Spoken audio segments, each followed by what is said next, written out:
സല്ലല്ലാഹു അലാ മുഹമ്മദ് സല്ലല്ലാഹു അലൈഹി വസല്ലം സല്ലല്ലാഹു അലാ മുഹമ്മദ് സല്ലല്ലാഹു അലൈഹി വസല്ലം.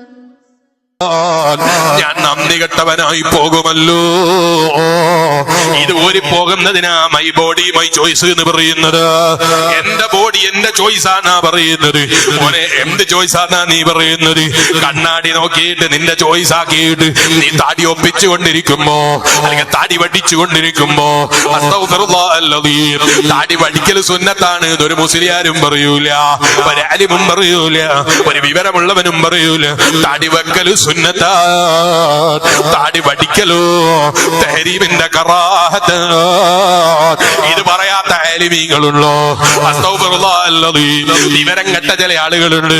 ഇല്ലാത്തത് എന്തൊക്കെയോ ഇങ്ങനെ വിളിച്ചിങ്ങനെ പറയും. അവർക്കതൊരു ഹോബിയാണ്. അവരെ പിന്നാലെ പോയി നമ്മൾ സമയം കളഞ്ഞേക്കരുത്. അവർക്കും നല്ല ബുദ്ധി കൊടുക്കട്ടെ എന്ന് റബ്ബിനോടങ്ങ് ദുആ ചെയ്തേക്കണം.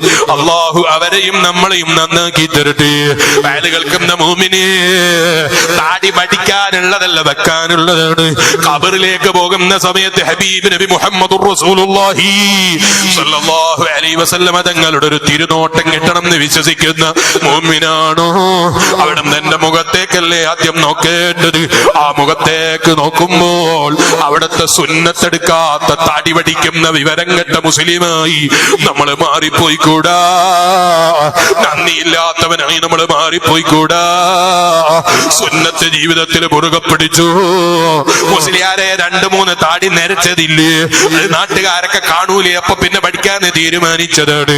മോനെ, നാട്ടുകാരെ നിന്റെ രോമം നരച്ചത് കണ്ടാൽ ഇവിടെ ലോകം അട്ടിമറയാനില്ല. അതേ സ്ഥാനത്ത് നിന്റെ താടിയിൽ രോമമില്ലാതെ പഠിച്ചു വെച്ച താടിയുമായി ഖബറിലേക്ക് പോകേണ്ട ഗതികേടായാലോ?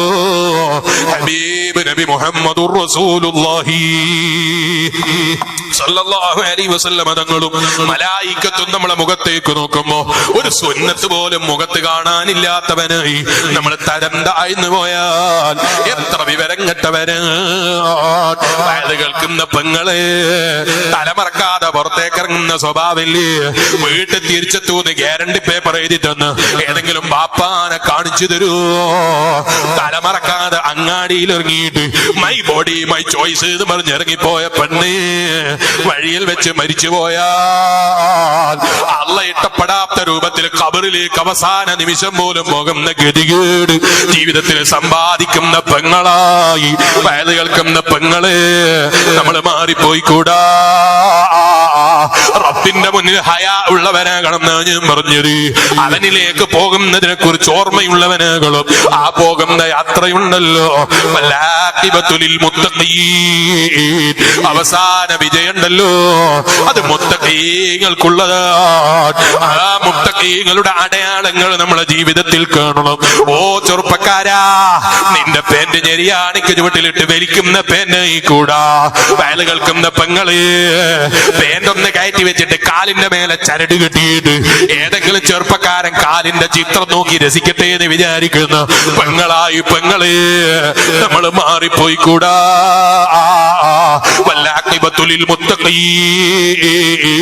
അവസാന വിജയം വേണോ? അത് തഖ്വയുള്ള മഹാന്മാർക്ക് റബ്ബ് കൊടുക്കുന്ന ആദരവാണ്. ആ ആദരവ് ജീവിതത്തിൽ എപ്പോഴും കിട്ടണോ? മോനെ, ഹബീബ് നബി സല്ലല്ലാഹു അലൈഹി വസല്ലം തങ്ങളുടെ ഉപദേശം എന്താണെന്നറിയോ? നീ നിസ്കരിക്കുന്ന സമയത്താണെങ്കിൽ പോലും ഇതെന്റെ അവസാനത്തെ നിസ്കാരമാണ് അല്ലാഹ്, ഈ നിലക്ക് നിസ്കരിച്ചോ, അടുത്ത നിസ്കാരത്തിന് ഞാൻ ബാക്കിയുണ്ടാകൂന്ന് വിചാരിച്ച് നീ നിസ്കരിക്കണ്ട. അഷ്റഫുൽ വറാ മുഹമ്മദുർ റസൂലുള്ളാഹി സല്ലല്ലാഹു അലൈഹി വസല്ലം ആ ഒരു ഈമാനാ ഉമ്മമാരെ നമ്മൾ നേടിയെടുക്കേണ്ടത്. ചെറുപ്പക്കാരെ നേറ്റു നിന്നോ, പ്രായം ചെന്ന ഉപ്പാപ്പമാരെവിടെ ഇരുന്നോ?